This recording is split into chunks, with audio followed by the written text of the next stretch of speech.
saya Natalia Kusumawati dari kelas A2 DLC Universitas di Kubang, Semarang. Saat ini saya akan mempresentasikan mengenai tahap-tahap audit guna memenuhi penilaian ujian tengah semester mata kuliah Audit Manajemen. Sebelum membahas tahap-tahap audit, saya akan menjelaskan secara singkat mengenai audit manajemen. Audit manajemen adalah evaluasi terhadap efisiensi dan efektivitas operasi perusahaan. Dalam konteks audit manajemen, manajemen meliputi seluruh operasi internal perusahaan yang harus dipertanggungjawabkan kepada berbagai pihak yang memiliki kewenangan yang lebih tinggi.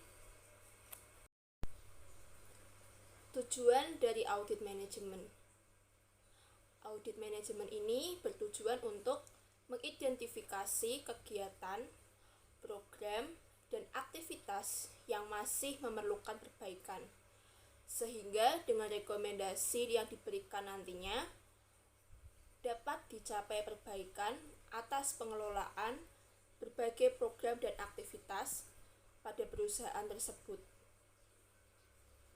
Berkaitan dengan tujuan ini, titik berat audit diarahkan terutama pada berbagai objek audit yang diperkirakan dapat diperbaiki di masa yang akan datang.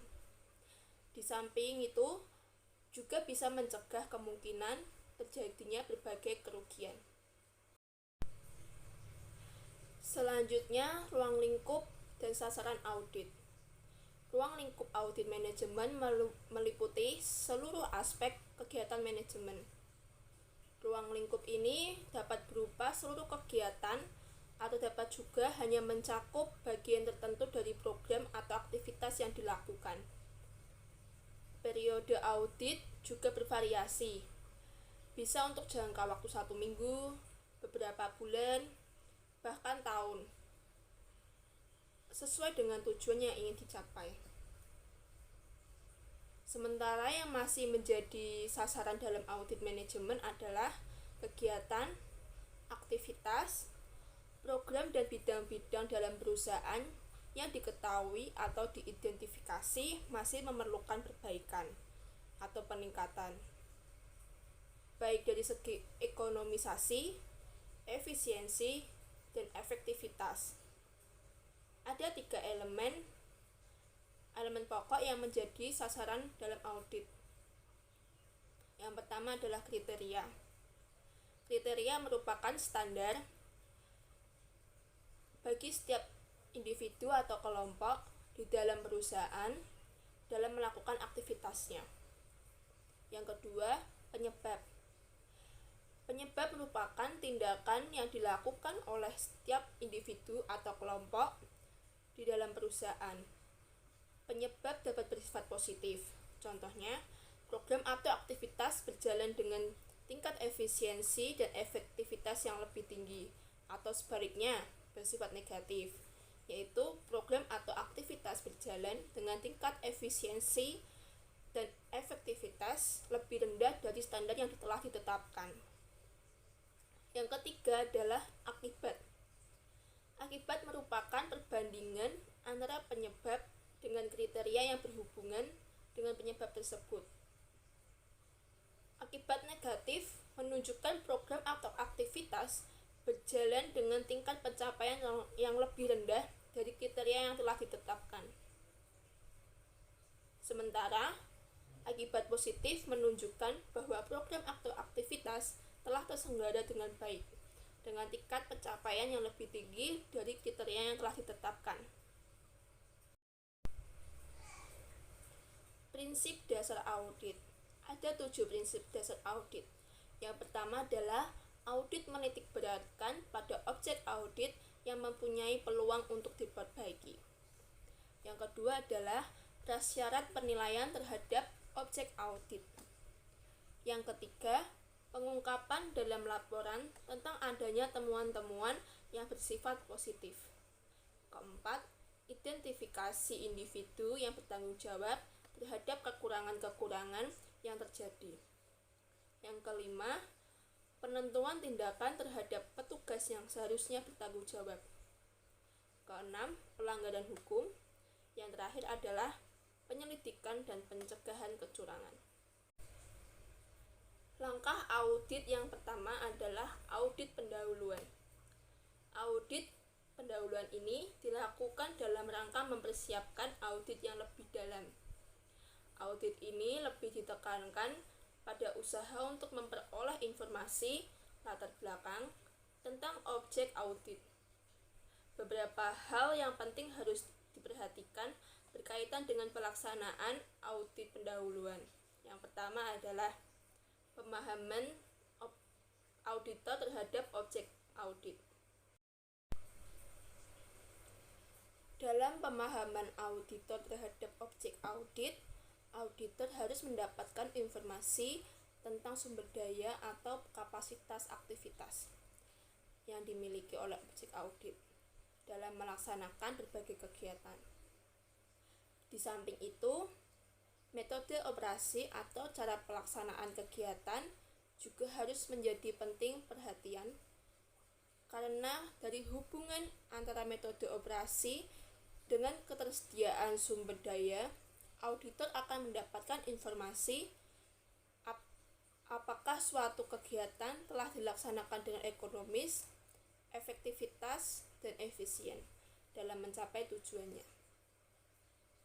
Auditor harus mengkomunikasikan dengan atasan pengelolaan objek atau pemberi tugas audit tentang pemahamannya terhadap berbagai program atau aktivitas objek audit untuk menghindari terjadinya kesalahpahaman.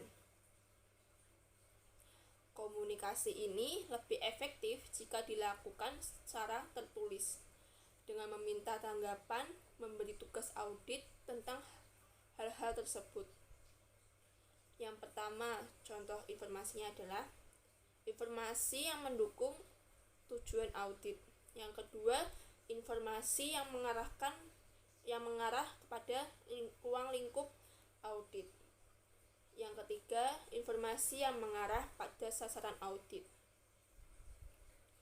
Di samping mendapatkan tanggapan tentang hal-hal tersebut, auditor juga harus mendapatkan tanggapan tentang kesimpulan yang telah diajukannya untuk lebih memantapkan hasil kesimpulan auditor.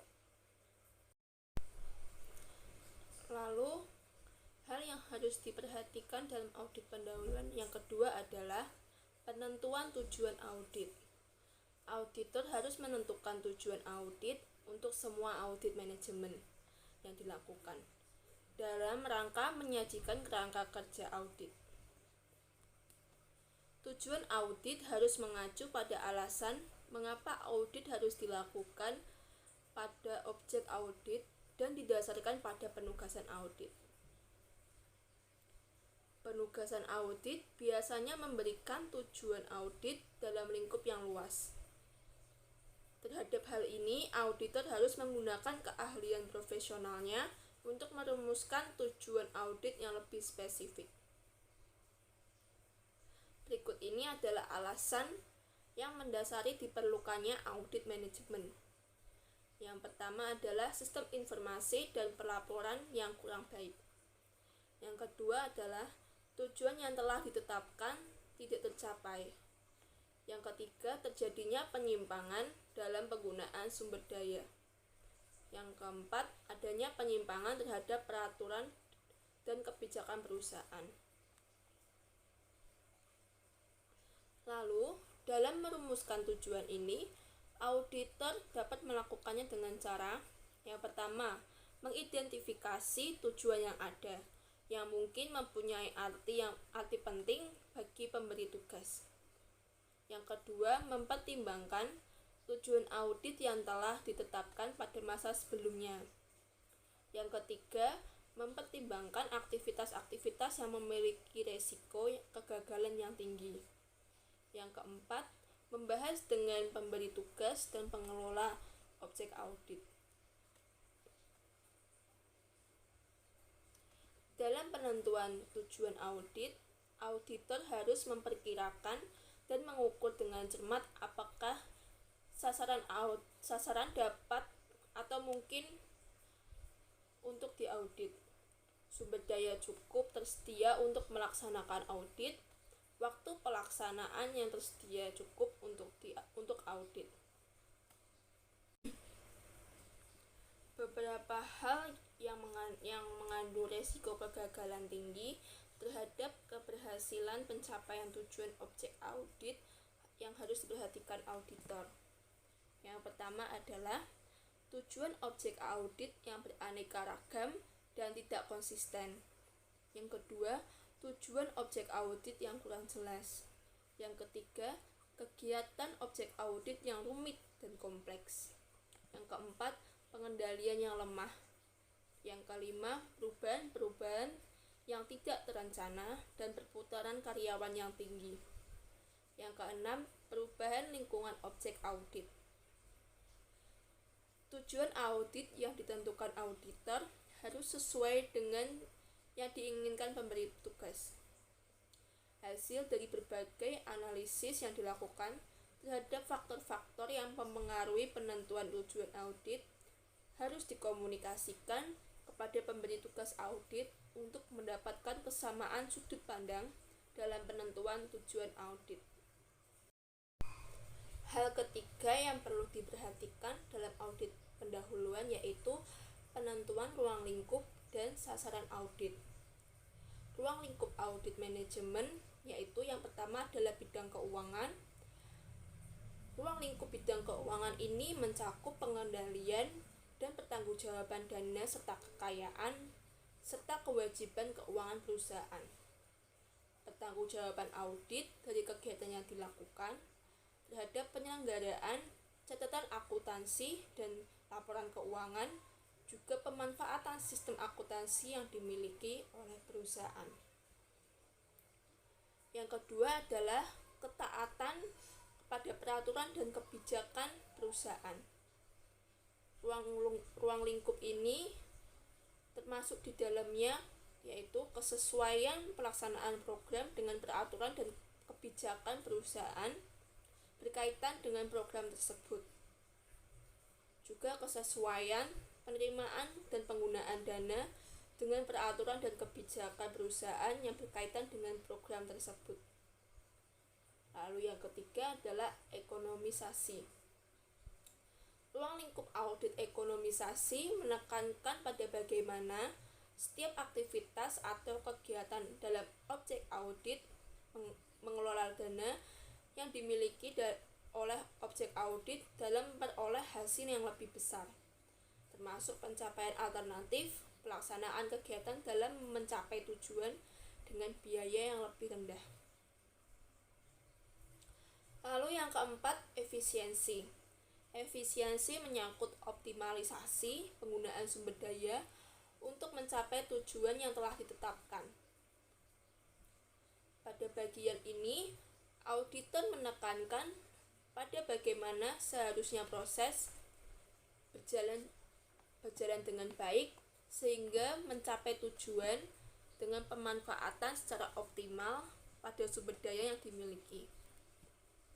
Yang kelima adalah efektivitas. Pada ruang lingkup ini, auditor menekankan perhatian pada pencapaian tujuan program dan kegiatan yang telah ditetapkan.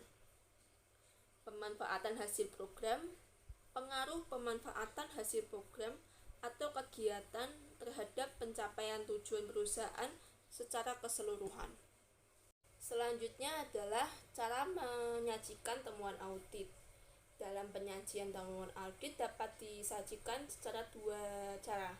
Yang pertama dalam bentuk kolom-kolom yang berisi temuan seperti kondisi, kriteria, penyebab, dan akibat. Lalu yang kedua adalah dengan secara sistematis, bentuk narasi, dengan sistematika urut dari atas ke bawah, dimulai dari kondisi, kriteria, penyebab, dan akibat. Dalam temuan audit berupa kondisi, yaitu mendeskripsikan kondisi yang ditemukan pada objek pemeriksaan.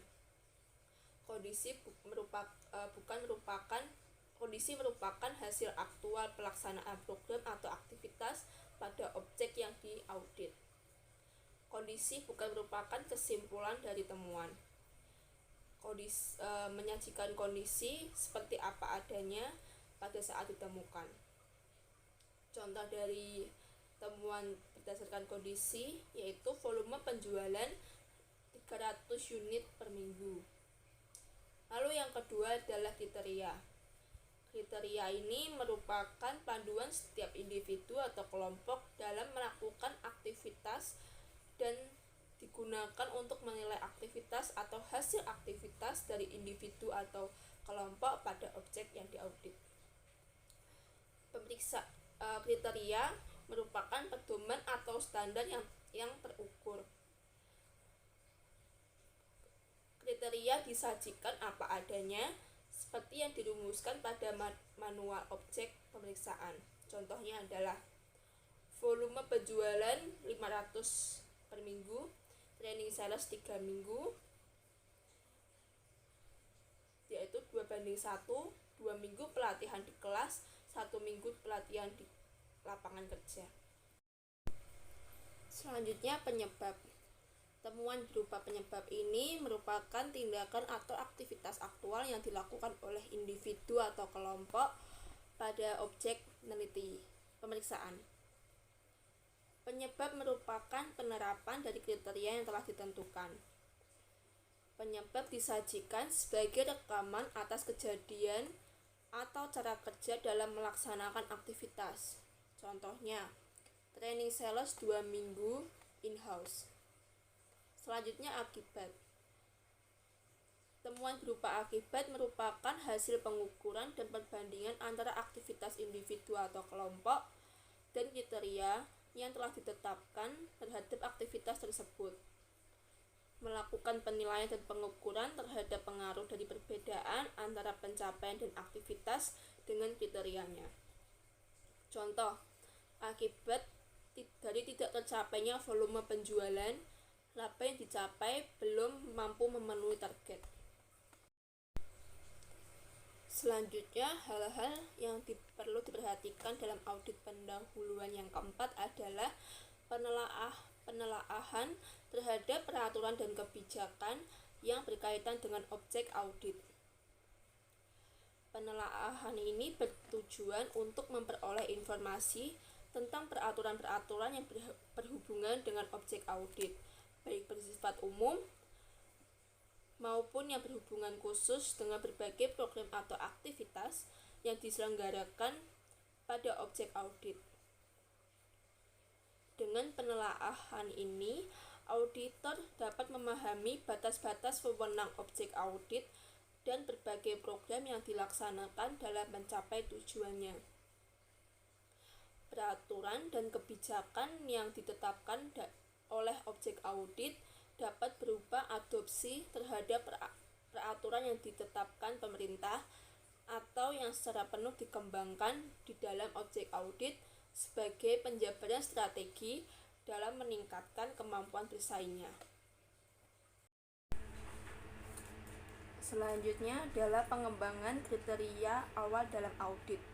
Kriteria ini akan digunakan untuk menilai pelaksanaan dan pengendalian berbagai aktivitas yang dilakukan dalam perusahaan. Oleh karena itu, pentingnya peranan kriteria dalam audit manajemen. Auditor harus yakin bahwa kriteria yang digunakan sudah tepat dalam menilai ekonomisasi, efisiensi, dan efektivitas dalam berbagai program atau aktivitas di dalam perusahaan. Faktor yang mempengaruhi kriteria yang akan digunakan dalam audit antara lain tujuan dari kegiatan yang diaudit, pendekatan audit, dan aktivitas tujuan audit. Dalam pengembangan kriteria awal, auditor dapat mengacu pada beberapa sumber, antara lain yang pertama undang-undang atau peraturan yang berlaku, kedua kebijakan-kebijakan yang ditetapkan dalam objek audit, ketiga norma atau standar yang sudah mendapat pengakuan atau diterima secara umum, yang keempat kriteria yang digunakan pada objek audit jenis, Yang kelima, pengalaman auditor dalam tugas-tugas audit sebelumnya pada objek audit sejenis. Karakteristik kriteria yang baik adalah antara lain realistis, dapat dipercaya, dapat diukur, bebas dari kelemahan manusia, mengarah pada temuan-temuan dan kesimpulan untuk memenuhi kebutuhan informasi pemberi tugas audit. Dirumuskan secara jelas dan tidak mengandung arti ganda yang menimbulkan interpretasi berbeda, dapat dibandingkan, diterima semua pihak, lengkap, dan memperhatikan adanya rentang waktu pada suatu kejadian atau kegiatan yang sedang berlangsung. Kesimpulan hasil audit pendahuluan. Dari audit pendahuluan, auditor harus membuat kesimpulan atas hasil audit pendahuluan yang telah dilakukan. Kesimpulan ini akan menjadi dasar dalam menentukan langkah-langkah yang akan diambil dalam tahapan audit selanjutnya. Pada tahapan audit ini pula, auditor harus sudah menetapkan tujuan audit walaupun masih bersifat sementara. Kesimpulan hasil audit pendahuluan harus memuat hal-hal seperti berikut. Yang pertama, daftar bidang atau kegiatan yang mengandung kelemahan yang akan dijadikan tujuan audit pada tahap audit selanjutnya. Yang kedua, alasan mengapa bidang atau kegiatan tersebut memerlukan audit lanjutan. Yang ketiga, temuan-temuan sementara yang diperoleh berkaitan dengan bidang atau kegiatan yang termasuk dalam daftar bidang kegiatan yang masih mengandung kelemahan. Yang keempat, rekomendasi sementara yang diajukan untuk memperbaiki kelemahan-kelemahan yang ada. Yang kelima, tindakan-tindakan perbaikan yang sudah dilakukan objek audit berdasarkan rekomendasi sementara yang diberikan auditor sebelumnya. Yang keenam, bukti-bukti yang perlu diperoleh pada audit selanjutnya berkaitan dengan tujuan audit sementara yang telah ditetapkan. Tahap audit selanjutnya adalah review terhadap pengendalian manajemen.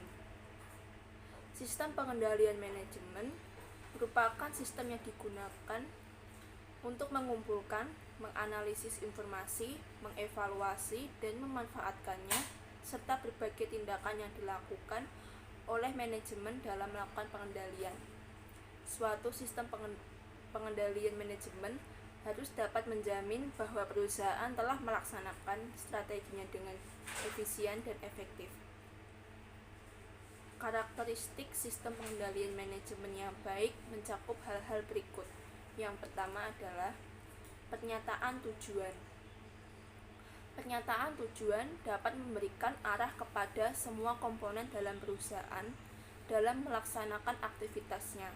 Karena dengan pernyataan tujuan ini didukung dengan sosialisasi yang memadai akan membantu setiap komponen di dalam perusahaan tidak saja hanya mampu untuk melaksanakan berbagai aktivitas, tetapi juga memahami untuk apa mereka melakukan aktivitas tersebut, apa manfaatnya bagi perusahaan, dan bagaimana seharusnya melaksanakan aktivitas tersebut sehingga secara optimal dapat mendukung pencapaian tujuan perusahaan. Dalam melakukan penelaahan terhadap sistem pengendalian manajemen perusahaan, auditor harus memahami dengan baik tujuan perusahaan. Karakteristik sistem pengendalian yang baik yang kedua adalah rencana perusahaan yang digunakan untuk mencapai tujuan. Dalam rangka mencapai sasaran perusahaan, rencana diimplementasikan dalam bentuk berbagai program atau aktivitas lengkap dengan anggaran yang ditetapkan untuk setiap program atau aktivitas tersebut.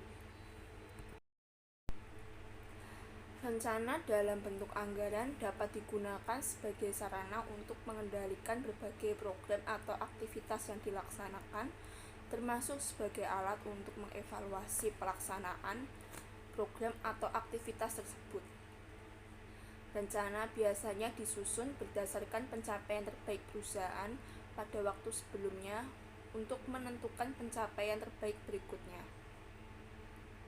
Oleh sebab itu, penyusunan rencana harus diawali dengan adanya identifikasi terhadap ketersediaan sumber daya, berbagai hambatan internal, peluang-peluang yang mungkin, dan berbagai hambatan eksternal yang mungkin dihadapi. Tidak kalah pentingnya, selain realistis, rencana juga harus memuat tentang keinginan melakukan perbaikan secara terus-menerus. Karakteristik sistem pengendalian manajemen yang baik yang ketiga adalah kualitas dan kuantitas SDM yang sesuai dengan tanggung jawab yang dipikul dan adanya pemisahan fungsi yang memadai. Keberadaan SDM menjadi sangat penting karena semua wewenang dan tanggung jawab berhubungan dengan keberadaan sumber daya manusia tersebut. Kebutuhan SDM dalam perusahaan seharusnya lebih menekankan kepada kapasitas yang harus tersedia, dihubungkan dengan berbagai program atau aktivitas yang dilaksanakan dalam perusahaan tersebut. Kapasitas SDM yang harus tersedia dipengaruhi oleh dua hal, yaitu kualitas dan kuantitas. Jumlah karyawan yang banyak tetapi tanpa kemauan dan keterampilan yang sesuai dengan program atau aktivitas yang dilaksanakan akan menimbulkan pemborosan, karena keberadaannya tidak akan mampu memberikan kontribusi kepada perusahaan.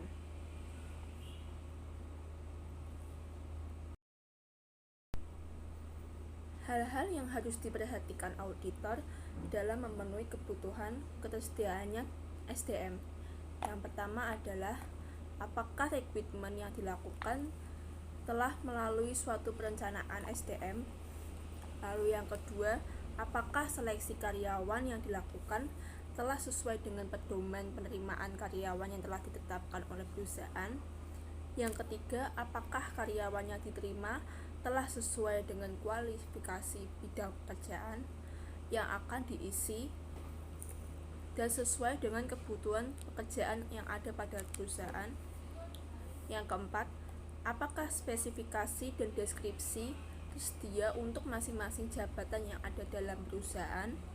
Yang kelima, apakah keputusan penempatan karyawan telah melalui orientasi yang memadai dan sesuai dengan kecenderungan berprestasi karyawan tersebut. Yang keenam, apakah setiap pekerjaan telah dilengkapi dengan uraian pekerjaan yang memadai. Yang ketujuh, apakah program peningkatan kemampuan untuk karyawan telah dilakukan sesuai dengan kebutuhan dan dilaksanakan secara efektif dan efisien.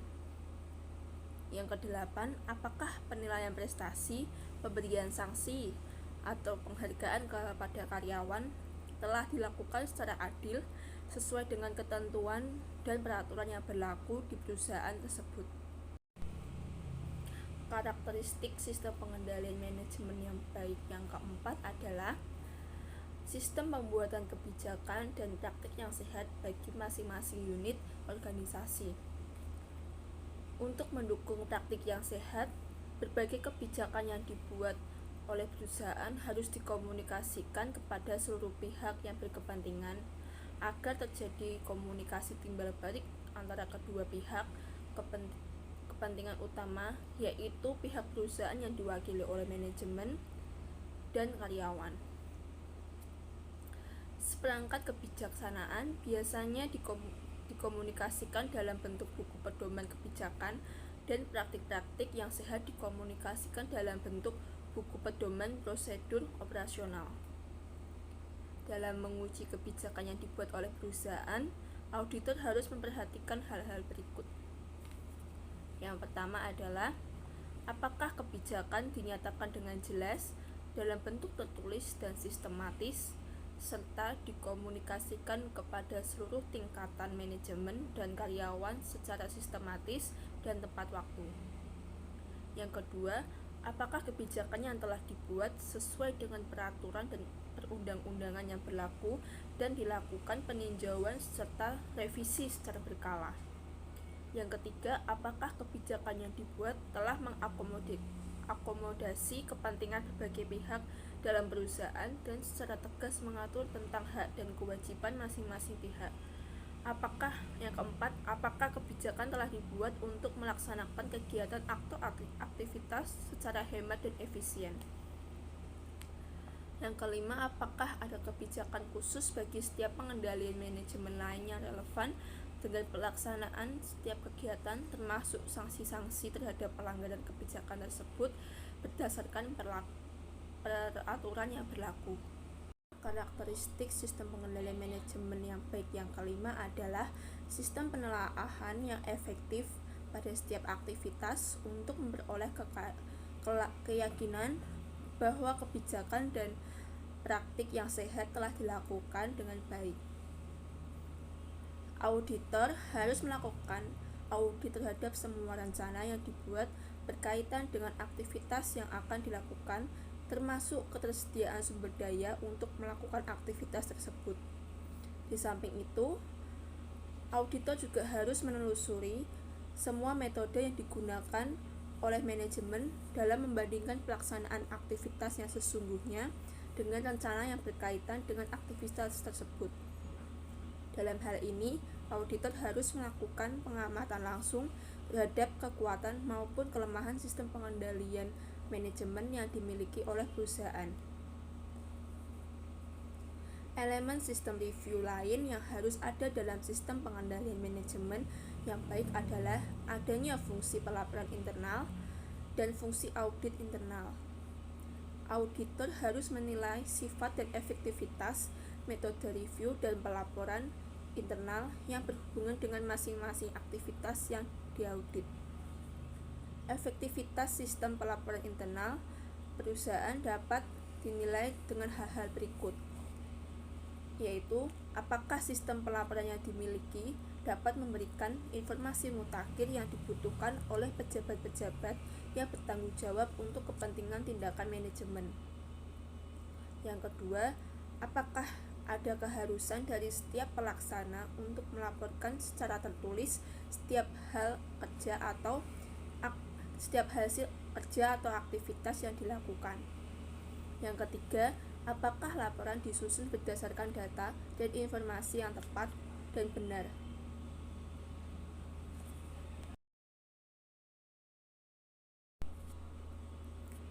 Lalu, efektivitas audit dapat dinilai dari hal-hal berikut ini.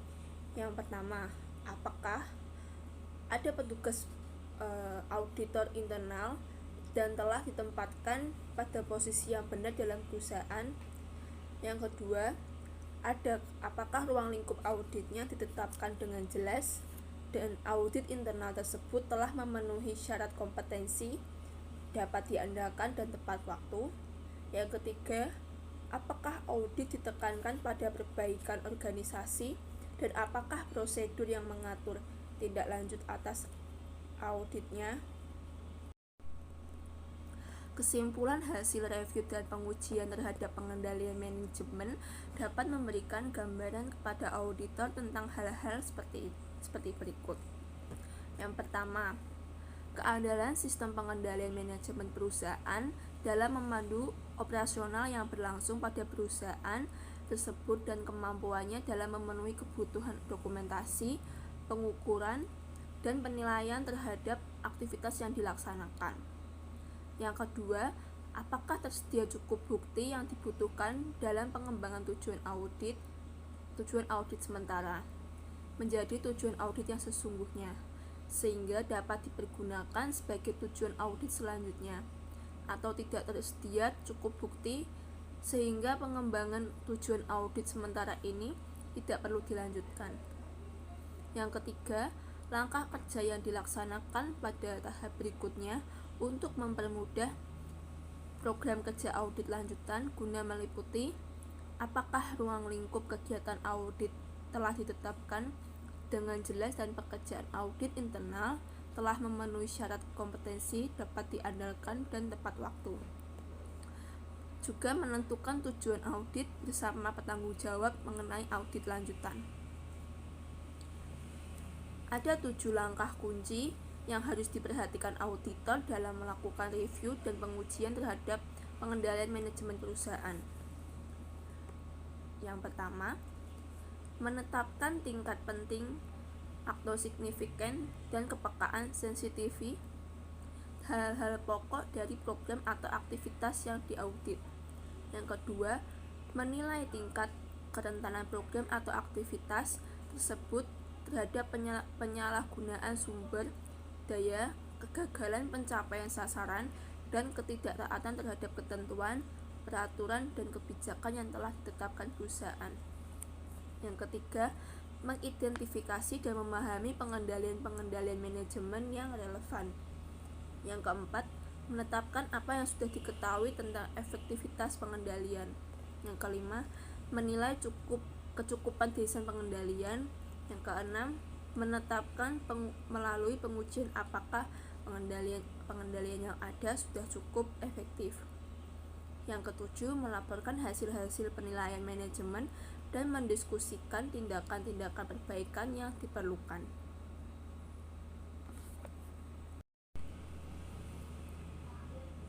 Tahap audit selanjutnya adalah audit lanjutan. Dalam tahap audit ini bertujuan untuk memperoleh bukti yang cukup untuk mendukung tujuan audit yang sesungguhnya, yang telah ditetapkan berdasarkan hasil review dan pengujian pengendalian manajemen. Langkah-langkah audit pada tahap ini meliputi yang pertama, mengumpulkan tambahan informasi latar belakang. Langkah ini menekankan pada usaha untuk mendapatkan data yang lebih lengkap dalam menganalisis aktivitas yang diaudit sebagai dasar pembuatan kesimpulan audit. Data yang dibutuhkan pada tahap ini juga memungkinkan diperoleh dari luar perusahaan yang memiliki relevansi dengan kegiatan yang sedang diaudit. Misalnya, pada audit atas penetapan kompensasi untuk menilai keadilan yang sedang diaudit dan kelayakan kompensasi yang ditetapkan perusahaan selain menggunakan data dari dalam perusahaan berkaitan dengan variabel-variabel yang diperhitungkan dalam kompensasi tersebut. Auditor juga dapat menggunakan data dari pasar kerja untuk mendapatkan informasi tentang kelayakan kompensasi untuk bidang pekerjaan atau tingkat manajemen tertentu.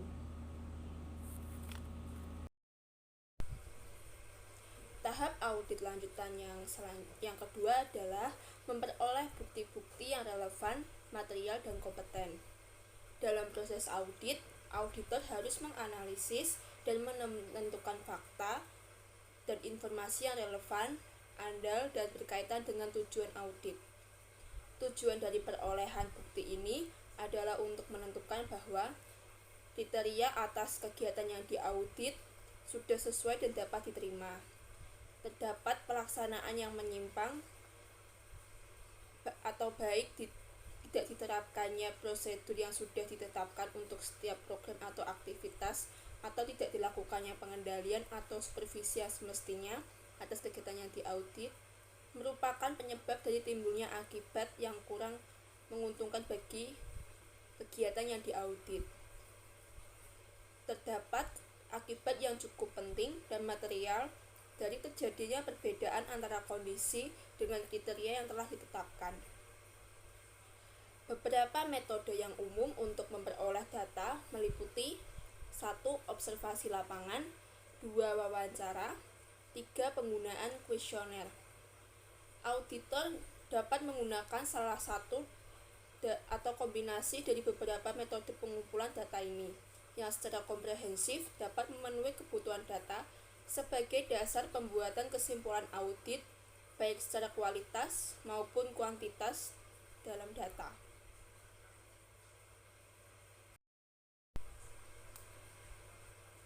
Semua bukti yang diperoleh dalam audit harus memenuhi kriteria sebagai berikut. Yang pertama adalah relevan, yaitu berhubungan dengan aktivitas yang sedang diaudit. Kedua, material, yaitu cukup berarti dalam mempengaruhi kesimpulan yang dibuat. Yang ketiga, kompeten, yaitu diperoleh dari sumber independen dan dapat dipercaya. Yang keempat adalah cukup, yaitu memadai dan sebagai dasar pembuatan kesimpulan. Tahapan audit yang ketiga adalah membuat ringkasan dan mengelompokkan bukti. Bukti-bukti yang masuk dalam kelompok kriteria adalah keseluruhan temuan audit yang berkaitan dengan norma atau standar yang ditetapkan perusahaan yang menjadi dasar bagi setiap komponen dalam perusahaan dalam melakukan aktivitasnya. Sementara bukti-bukti yang termasuk dalam kelompok penyebab biasanya berupa berbagai tindakan menyimpang atau tindakan positif yang tidak dilakukan yang merupakan sumber terjadinya ketidakekonomisan, ketidakefisienan operasi, dan ketidakefektifan pencapaian tujuan. Auditor harus secara objektif menyajikan dalam temuan auditnya, baik temuan yang bersifat negatif maupun yang bersifat positif. Bukti-bukti yang merupakan kelompok akibat adalah bukti-bukti yang biasanya ditemukan terlebih dahulu. Bukti-bukti ini adalah hasil pengukuran antara penyebab yang terjadinya dengan kriteria yang berhubungan dengan penyebab tersebut. Bukti-bukti ini dapat dipahami sebagai dampak dari berbagai permasalahan yang terjadi pada objek audit.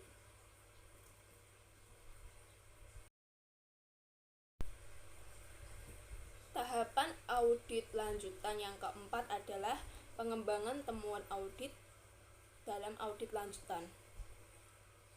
Dengan pengembangan temuan ini akan diketahui secara lebih jelas tentang adanya penyimpangan yang terjadi, penyebab terjadinya penyimpangan dan akibat yang ditimbulkan dari penyimpangan tersebut, serta rekomendasi yang akan diberikan untuk memperbaiki penyimpangan tersebut. Beberapa hal yang harus diperhatikan auditor dalam pengembangan temuan adalah sebagai berikut. Yang pertama, pertimbangan harus ditekankan pada situasi dan kondisi pada saat program atau aktivitas tersebut berlangsung, bukan pada saat diaudit. Yang kedua, pertimbangan atas kompleksitas dan besarnya sumber daya yang terlibat dalam program atau aktivitas yang diaudit.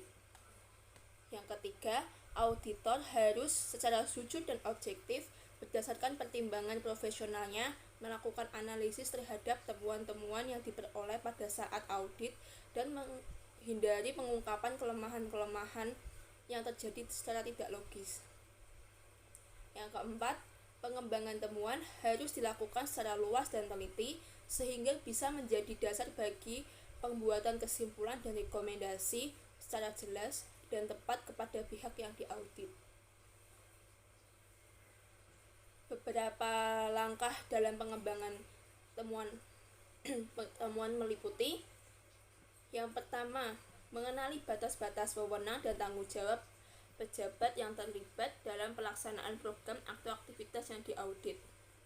Yang kedua, memahami secara seksama sebab-sebab terjadinya kelemahan pada program atau aktivitas yang diaudit.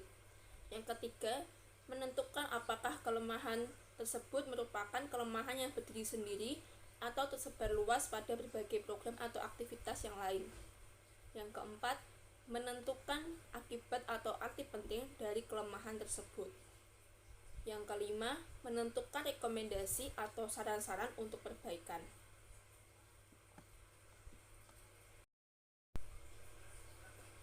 Tahapan audit lanjutan yang kelima adalah perubahan luas dan arah pengembangan temuan. Pengembangan temuan harus dilanjutkan terus selama temuan tersebut diyakini memberikan informasi yang mendukung keakuratan kesimpulan audit. Tetapi jika temuan yang diperoleh tersebut tidak begitu penting dan hanya sedikit informasi yang didapatkan untuk mendukung kesimpulan audit, maka audit terhadapnya harus dihentikan. Perubahan lain yang mungkin terjadi dalam pengembangan temuan adalah menyangkut perlunya mengembangkan informasi pada lokasi yang dipilih pada saat perencanaan audit. Jika hal ini terjadi, maka auditor harus dengan segera menyampaikan hal ini kepada pihak yang diaudit. Selanjutnya, tahap audit yang selanjutnya adalah pelaporan. Bagian akhir dari proses audit manajemen adalah pelaporan. Ada dua cara penyajian laporan audit manajemen, yaitu yang pertama, cara penyajian yang mengikuti arus informasi yang diperoleh selama tahapan-tahapan audit. Yang kedua, cara penyajiannya mengikuti arus informasi yang menitik beratkan penyajian pada kepentingan para pengguna laporan hasil audit.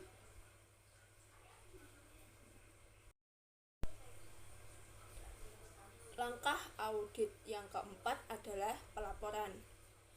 Bagian akhir dari proses audit ini adalah pelaporan hasil audit. Ada dua cara penyajian laporan audit manajemen, yaitu yang pertama, cara penyajian yang mengikuti arus informasi yang diperoleh selama tahapan audit. Yang kedua, cara penyajian yang mengikuti arus informasi yang menitik beratkan penyajian pada kepentingan para pengguna laporan hasil audit.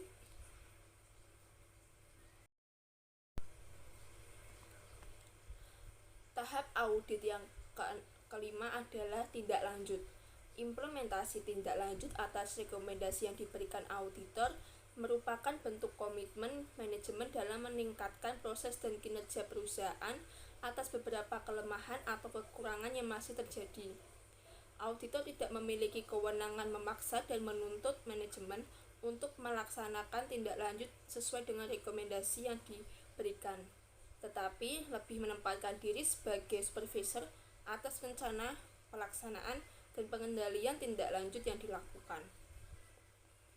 Agar menarik dan dapat meningkatkan komitmen manajemen atas perbaikan proses dan kinerjanya, rekomendasi seharusnya merupakan hasil diskusi dan rumusan bersama antara manajemen dan auditor. Di samping itu, rekomendasi harus menyajikan analisis dan manfaat diperoleh perusahaan jika rekomendasi tersebut dilaksanakan, serta kerugian yang mungkin terjadi jika rekomendasi tidak dilaksanakan karena tidak ada tindakan perbaikan yang dilakukan perusahaan.